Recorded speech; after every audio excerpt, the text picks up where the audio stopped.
Hello guys, എല്ലാവർക്കും അടുത്ത വീഡിയോയിലേക്ക് സ്വാഗതം. അപ്പോൾ നമ്മൾ ഇന്ന് ഒരു യാത്രാ കപ്പലിൽ എന്തൊക്കെ സൗകര്യങ്ങളുണ്ട്, കാർണിവലിൻ്റെ ക്രൂസ് ഷിപ്പായ എലേഷനിലെ ഓരോ നിലയിലും എന്തൊക്കെ കാഴ്ചകളാണെന്ന് കേട്ടോ നമ്മൾ കാണാൻ പോകുന്നത്. അപ്പോൾ നമുക്ക് വീഡിയോയിലേക്ക് കിടക്കാം.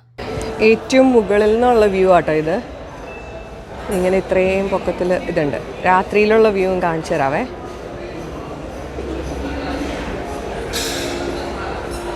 ഡെക്ക് 12-ലാണ് നമ്മളുടെ കുട്ടികൾക്കുള്ള ക്യാമ്പ് ഉള്ളത്. ഇവിടെ നമുക്ക് കൊണ്ടുപോയി അവരെ ഡ്രോപ്പ് ചെയ്യാം. എന്നിട്ട് നമ്മളുടെ ആക്ടിവിറ്റീസൊക്കെ കഴിഞ്ഞ് വന്നു കഴിയുമ്പോൾ പിക്ക് ചെയ്യാനുള്ള ഓപ്ഷനുണ്ട്. അങ്ങനെ ഡെക്ക് 12-ലാണ്. ഒരു സലൂണുമുണ്ട്, പിന്നെ ഒരു സ്പായും ഉണ്ട് കേട്ടോ. അപ്പോൾ നമുക്ക് ക്രൂസിൻ്റെ ഇടയ്ക്ക് മുടി വെട്ടണമെങ്കിലൊക്കെ മുടി വെട്ടാം, മസാജ് ചെയ്യണമെങ്കിൽ ചെയ്യാം, അങ്ങനെ സംഭവങ്ങളൊക്കെ ചെയ്യാം. ഇനി നമുക്ക് അടുത്ത മുകളിലത്തെ നിലയിലേക്ക് പോകാം. ഹായ്, ഇതാണ് അതിൻ്റെ മുകളിലത്തെ നില. ഇവിടെ നമുക്ക് ഗോൾഫ് കളിക്കാനുള്ള സ്ഥലമുണ്ട് കേട്ടോ.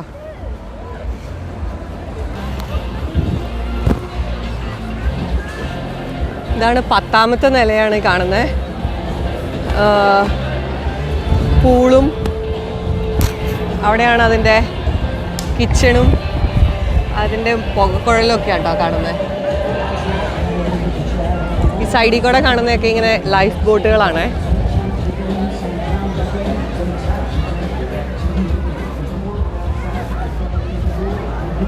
ഇവിടെ ഇങ്ങനെ എറിയാനുള്ള സാധനമുണ്ട്. നമുക്ക് അതുപോലത്തെ ബോൾ എടുത്തിട്ട്, ബോളല്ല, ആ സാൻഡ് ബാഗ് എടുത്തിട്ട് ആ ഹോളിലേക്ക് ഇടണം. ഇനി നമുക്ക് താഴേക്ക് പോവാം. താഴേക്കല്ല, ഇനി നമുക്ക് മുകളിലേക്ക് പോവാം. ഇതിൻ്റെ ഏറ്റവും ടോപ്പിൽ തന്നെ നോക്കട്ടെ. ഓ, ഇവിടെ നല്ല ശാന്തമായിട്ടുള്ള ഏരിയ കേട്ടോ. എങ്കിൽ കുറച്ച് ടേബിൾ ടെന്നീസ് അങ്ങനെയുള്ള സംഭവങ്ങളൊക്കെ ഉണ്ടേ. ഇവിടെ കുറച്ച് ടേബിൾ ടെന്നീസ് അങ്ങനെയുള്ള കുറച്ച് സ്പോർട്സ് ഐറ്റംസ് ഒക്കെ ഉള്ള സ്ഥലമാണ്. കുറച്ചുകൂടി ക്വൈറ്റർ ഏരിയ ആണ്. പൂളിലേക്കുള്ള ആക്സസ് ഉണ്ട്. സ്പായ, റിലാക്സേഷൻ റൂം, പാർലറ്, അങ്ങനെയെല്ലാം കൂടിയിട്ടാട്ടോ. ഓക്കെ, ഇതാണ് ജിമ്മ്. വെയിറ്റ്,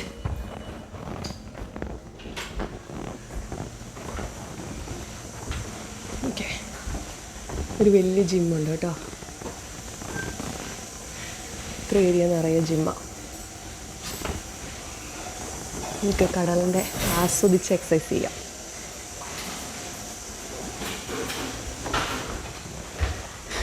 ഇത് ഭംഗിയാണ്, നോക്കി. ഹായ്, കടലുകൊണ്ട് എക്സസൈസ് ചെയ്യുന്നത് ഭയങ്കര രസമാണ്. നമുക്ക് സ്പാ ചെയ്യാൻ പോകുമ്പം നമ്മുടെ സാധനങ്ങളൊക്കെ ഇവിടെ ലോക്ക് ചെയ്ത് വയ്ക്കാൻ, അല്ലെങ്കിൽ എക്സസൈസ് ചെയ്യാൻ പോകുമ്പോഴൊക്കെ ലോക്ക് ചെയ്ത് വയ്ക്കാൻ ലോക്കേഴ്സ് ഉണ്ട്. പിന്നെ ടവല് നമുക്ക് ആവശ്യമുണ്ടെങ്കിൽ എക്സസൈസ് കഴിഞ്ഞ് വൈപ്പ് ചെയ്യണമെങ്കിലുണ്ട്. ഇതാണ് സലൂൺ. ഹെയർ, ഫേസ് എല്ലാം ചെയ്യാട്ടോ. ഓ, ഇവിടെയാണ് നമ്മൾ ഫോട്ടോ ഒക്കെ എടുത്തത് മേടിക്കുന്ന സ്ഥലം കേട്ടോ. നമ്മളിങ്ങനെ പലയിടത്തും വരുമ്പോൾ ഇങ്ങനെ ഫോട്ടോഗ്രാഫേഴ്സ് ഉണ്ടാവും, കയറുമ്പം ഫോട്ടോഗ്രാഫേഴ്സ് ഉണ്ടാവും. അതൊക്കെ എടുത്തത് മേടിക്കുന്നത് ഇവിടെയാണ്. Okay, that's an elephant. Hi, ടവലും കൊണ്ട് ഉണ്ടാക്കിയ ഒരു elephant. That's cute. Thank you. ഓ, പിന്നെ ഇവിടെ ഒരു വലിയ കസീനോ ഉണ്ട് കേട്ടോ. കസീനോ, അതിൻ്റെ ഒപ്പം തന്നെ ബാറ്. ഇതിൻ്റെ അപ്പുറത്തും ഒരു കസീനോ ഉണ്ട്. ഇതൊരു ചെറിയ പോർഷൻ മാത്രമേ ആയിട്ടുള്ളൂ. പിന്നെ എൻ്റെ കയ്യിൽ കൊച്ചുള്ള കാരണം കസീനോയിൽ കിഡ്സ് അലൗഡ് അല്ല, 18 ആൻഡ് ഓൾഡർ മാത്രമേ പറ്റത്തുള്ളൂ. അപ്പോൾ അതുകൊണ്ട് നമുക്ക് അതിലേ പോകാൻ പറ്റത്തില്ല. പലയിടത്തും ഇതുപോലെ ഇങ്ങനെ ബാറുകളുണ്ട് കേട്ടോ. രാത്രിയാകുമ്പം പിന്നെ ലൈവ് മ്യൂസിക് ഇതുപോലെ കാണാം. ഇപ്പോൾ എന്തെങ്കിലും ഒരു കല്യാണം ഇവിടെ വെച്ച് നടത്താനുണ്ടെങ്കിൽ വെഡ്ഡിങ്ങിൻ്റെ റിസപ്ഷൻ ഹാളാണ് കേട്ടോ ഈ കാണുന്നത്. ക്രൂസിൽ വെച്ചൊക്കെ ചിലർ കല്യാണം നടത്താറുണ്ട്. ഇതൊരു കഫേയാണ്, ജാവ ബ്ലൂ കഫേ. ഇവിടെ കുറേ ട്രീറ്റ്സൊക്കെ ഉണ്ട്. ഇവിടെ കുറേ ആർട്ട് ഗാലറിയിൽ ഇങ്ങനെ കുറേ പിക്ചേഴ്സ് ഓപ്ഷൻ ചെയ്യാൻ വെച്ചിട്ടുണ്ടാവും കേട്ടോ. Art option today. ഇപ്പം ആർട്ട് ഓപ്ഷൻ അവിടെ നടന്നുകൊണ്ടിരിക്കുവാണ്. I'm going to need you to count of 3. 1, 2, 3. Let's go tag. എല്ലാവരും ഓപ്ഷൻ ചെയ്യാൻ വന്നേക്കുന്നവരാട്ടോ. ഈ ഇരിക്കുന്ന പിക്ചേഴ്സൊക്കെയാണ് ഭയങ്കര പൈസക്കായിരിക്കും കേട്ടോ ഇതൊക്കെ ഓപ്ഷൻ ചെയ്ത് പോണേ. ഇതടുത്ത് സവറോസ്കിയുടെ ഒരു ഇതാ വാച്ചുകൾ മേടിക്കാനുണ്ടാവും. ഷോപ്പിങ്ങും ക്രൂസ് ട്രിപ്പിലെ ഒരു പാർട്ടാട്ടോ. Okay, inspiration dining room. ഇതാണ് നമ്മൾ ഫോർമലായിട്ട് ഡ്രസ്സപ്പ് ചെയ്ത് വരുന്നത്. ഇത് യൂഷ്വലി രാത്രികളിലാണ് കൂടുതലും, ഡിന്നറാണ് ഇവിടെ കൂടുതലും ഉണ്ടാവാറുള്ളത്. ഇവിടെ വേറൊരു ബാറുണ്ട്, ഇത് വേറൊരു ബാറാണ്. അങ്ങനെ നമ്മൾ ഡെക്ക് 8-ലെത്തിയിട്ടാ.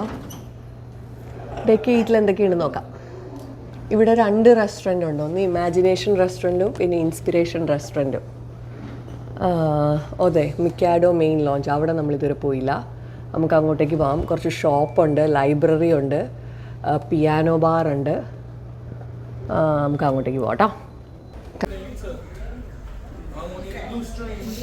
ഇതിവിടുത്തെ ഒരു ഹോളാണ്, ആക്ടിവിറ്റീസൊക്കെ നടത്തുന്ന ഹോളാണ്. അതായത് പരിപാടികളൊക്കെ ഇവിടെ ആയിരിക്കും. ഒരു ഓഡിറ്റോറിയം സെറ്റപ്പ്. അങ്ങനെ 7ാമത്തെ നിലയുടെ താഴെയാണ്, അല്ല 7ാമത്തെ നിലയുടെ നടുക്കാണ് ഗസ്റ്റ് സർവീസസും പിന്നെ ഇവിടെ ഒരു ബാറും പിന്നെ ഒരു ചെറിയ സ്റ്റേജൊക്കെ ആയിട്ടുണ്ട് കേട്ടോ. ഓക്കെ, ഇവിടെയാണ് ഇപ്പോൾ നമ്മൾ 8ാമത്തെ നിലയിലാട്ടോ. ഇവിടെയാണ് നമ്മുടെ ഷോപ്പിംഗ് സെൻറ്റർ ഉള്ളത്. നല്ല നല്ല ജ്വല്ലറീസും പിന്നെ ഇവിടെ ഇങ്ങനെ ഒരു ഓപ്ഷൻ ഉണ്ട്, നമ്മൾ ഗോൾഡ് മേടിക്കുമ്പം free 1 inch bracelet, T-shirts, watch, Pandora, എല്ലാ ബ്രാൻഡുകളും ഉണ്ട് കേട്ടോ. ഇതിൻ്റെ അകത്താട്ടോ സ്റ്റേജ് ഉള്ളത്, പക്ഷേ അതിപ്പം തുറന്നിട്ടില്ല. പിന്നെ ഇവിടെ മെയിനായിട്ടൊരു കള്ളുകടയുണ്ട്. ഇവിടെ ഇങ്ങനെ ഫ്രീ ടേസ്റ്റിംഗ് എന്നൊക്കെ പറഞ്ഞ് ഇടയ്ക്ക് ഇങ്ങനെ വിളിക്കാറുണ്ട് കേട്ടോ. എന്തെങ്കിലും പ്രൈവറ്റ് ഫങ്ഷൻ നടത്തണമെങ്കിൽ ഇവിടെ നമുക്കിത് റെൻ്റ് ചെയ്യാം. എല്ലാ സൈഡിലും ഇതുപോലെ ഇങ്ങനെ ഡെക്കറേഷൻസ് വെച്ചിട്ടുണ്ട് കേട്ടോ. മൊത്തത്തിലുള്ള ഇത് ഇവിടെയാണ് ടീനേജ് കുട്ടികൾക്കുള്ളത്, 12 to 14. മുകളിൽ നമ്മൾ കണ്ടില്ലേ, അത് 12 വരെ ഉണ്ടായിരുന്നുള്ളൂ. പക്ഷെ ഇപ്പോൾ ക്ലോസ്ഡാണ്. ഇപ്പോൾ നമ്മൾ 6ാമത്തെ നിലയിലാട്ടോ. 6ാമത്തെ നിലയിൽ മൊത്തം റൂംസാണ്. 6ഉം 5ഉം 4ഉം മൊത്തം റൂംസാണ്. നമുക്ക് 3ാമത്തെ നിലയിലേക്ക് പോവാം. ഇവിടെ ക്രൂസിൽ ഡെന്റിസ്റ്റ് ഇല്ല കേട്ടോ, ബാക്കി മെഡിക്കൽ ഇതുണ്ട്. അപ്പോൾ ഡെന്റിസ്റ്റ് പരമായിട്ട് എന്തെങ്കിലും സാധനങ്ങൾ നമുക്ക് എന്തെങ്കിലും ഇമ്മീഡിയറ്റ് ആയിട്ടുള്ളതിനുണ്ടെങ്കിൽ നമുക്ക് ഈ കിറ്റ് മേടിക്കാൻ കിട്ടില്ലേ, ഫില്ല് ചെയ്യാനുള്ളതോ അങ്ങനെ ഡെന്റൽ കിറ്റായിട്ട് വരുന്നതായിരിക്കും കുറച്ചുകൂടി നല്ലത്. ഓക്കെ, നമ്മൾ ഡെക്ക് 3-ലെത്തി. ഇവിടെ നിന്നാണ് നമ്മൾ പുറത്തേക്ക് പോകുന്നത്. അതായത് എന്തെങ്കിലും പോർട്ടിൽ നിർത്തുമ്പം നമ്മൾ പുറത്തേക്ക് ഇറങ്ങുന്നത് എങ്ങനെയാട്ടോ. ഇതാണ് മെഡിക്കൽ സെൻറ്റർ. നമുക്ക് എന്തെങ്കിലും എമർജൻസി ഉണ്ടെങ്കിൽ ഇവിടെ ഡോക്ടർ ഉണ്ടാവും, കുഞ്ഞു കുഞ്ഞു പ്രൊസീജിയേഴ്സ് ചെയ്യാനുള്ള സ്ഥലം ഉണ്ടാവും. ഓക്കെ, ഇനി ഇവിടെയാണ് നമ്മുടെ ക്രൂ മെമ്പേഴ്സ് എല്ലാം താമസിക്കുന്നത്. അവരുടെ റൂമെല്ലാം ഇവിടെയാണ് കേട്ടോ. ഈ സെക്ഷനിൽ സ്റ്റോറേജ്, കിച്ചണ് അതെല്ലാം ഈ ഏരിയയിലാണ്. ഈ ഒരു ഫ്ലോറിലേക്ക് നമുക്ക് ആക്സസ് ഇല്ല, പിന്നെ അങ്ങോട്ടേക്കൊന്നും നമുക്ക് ആക്സസ് ഇല്ല. എന്തെങ്കിലും മേജർ ആയിട്ടുള്ള മെഡിക്കൽ എമർജൻസി ഉണ്ടെങ്കിൽ എയർലിഫ്റ്റ് ചെയ്താട്ടോ അടുത്തുള്ള ഹോസ്പിറ്റലിലേക്ക് കൊണ്ടുപോകുന്നത്. ഇതാണ് വൺ ഓഫ് ദ റെസ്റ്റോറൻറ്റ് കേട്ടോ, ബൊഫെ റെസ്റ്റോറൻറ്റ്. അങ്ങനെ ഞങ്ങൾ വീഡിയോ ഒക്കെ പകുതിക്കാക്കി കുറച്ച് ഭക്ഷണം കഴിക്കാൻ വന്നു കേട്ടോ. ചിക്കൻ മസാല, മാഷ് പൊട്ടാറ്റോസും കുറച്ച് വെജിറ്റബിൾസും ആട്ടോ ഞാൻ എടുത്തത്. ഇഷ്ടംപോലെ ഓപ്ഷൻസ് ഉണ്ട്. നമ്മൾ കടലിൻ്റെ ഭംഗിയൊക്കെ ആസ്വദിച്ച് ഭക്ഷണം കഴിക്കാം.